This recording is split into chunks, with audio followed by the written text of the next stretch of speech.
He freed me at that, but he followed to the telephone and stood by while I got Lida. He was in a perfect frenzy of anxiety, turning red and white by turns, and in the middle of a conversation taking the receiver bodily from me and holding it to his own ear. She said she thought she could get away.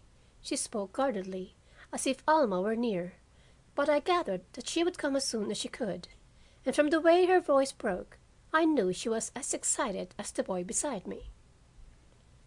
She came heavily coated and veiled at 10:15 that night, and I took her back to the dining room, where he was waiting.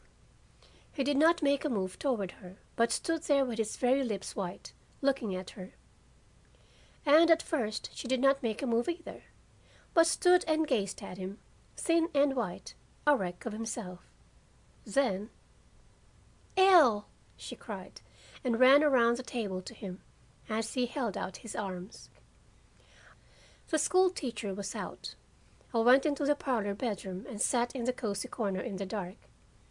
I had done a wrong thing, and I was glad of it. And sitting there in the darkness, I went over my own life again. After all, it had been my own life. I had lived it. No one else had shaped it for me. And if it was cheerless and colorless now, it had had its big moments. Life is measured by big moments. If I let the two children in the dining room have 15 big moments instead of 5, who can blame me? End of chapter 13.